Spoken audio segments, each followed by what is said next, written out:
មាននិស័យក៏ជួបអង្គនិស័យយើងក៏បាយទូនបងស្រក់ទឹកភ្នែកអង្វរមានស្ងួនក៏អូនចាក់ចេញទៅកុំហុំបងខំគ្រីមុនមានមនុស្សល្អក្បែរមិនចេញថែពើពេលអូនចេញទៅទៅដឹងស្ដាយក្រោបើសិនមានឱកាសបងនឹងច្បាស់លាស់ជាងមុនធ្វើជាមនុស្សចាំ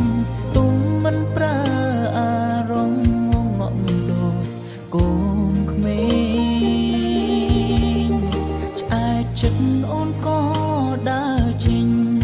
បាក់បែងដងទទួលបរំផ្សេងឲ្យបងដលេងអូនជ្រុលស្រឡាញ់គេបើមិនមែនជាគូកុំអោយជួបគ្នាមាននិស័យត្រឹមជាសង្សារគ្មានវាសនាបានរៀបការជាប្រពន្ធប្តីអ្នកក្រោយគេច្បាស់លងគេបានប្រានស្ងួនបងស៊ូរាប់ឆ្នាំគ្មានន័យគេប្រើពេលខ្លីយំស្រីចេញពីទ្រូងបង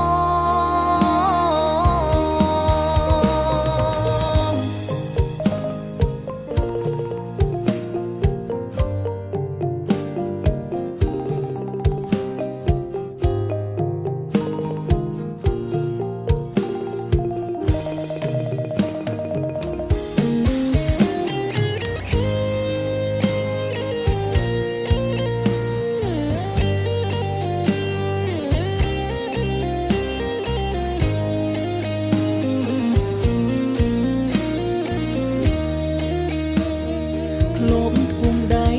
សន្យាពាក់ឈុតរៀបការនឹងគ្នាចំក្រោយអង្គវេលាអស់សិតទីមទាបាននៅក្បែរប្រាណស្រី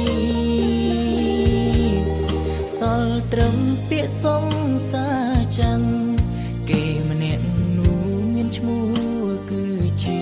ប្តីបងត្រូវរីងរៃរូក្នុងស្រមោលអតីតបើមិនមែនជាគូកុំអោយជួបគ្នាមាននិស័យត្រឹមជាសង្សារគ្មានវាសនាបានរៀបការជាប្រពន្ធប្តីអ្នកក្រោយគេច្បាស់លងគេបានប្រានស្ងួនបងស៊ូរាប់ឆ្នាំគ្មានន័យគេប្រើពេលខ្លីយំស្រីចេញពីទ្រូងបងបើមិនមែនជាគូកុំអោយជួបគ្នាមាននិស័យត្រឹមជាសង្សារគ្មានវាសនាបានរៀបការជាប្រពន្ធប្តីអ្នកក្រោយគេច្បាស់លងគេបានប្រានស្ងួនបងស៊ូរាប់ឆ្នាំគ្មានន័យគេប្រើពេលខ្លីយំស្រីចេញពីទ្រូងបងជួនក៏ឲ្យស្រីនឹងគេ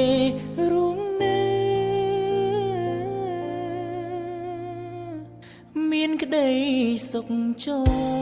រ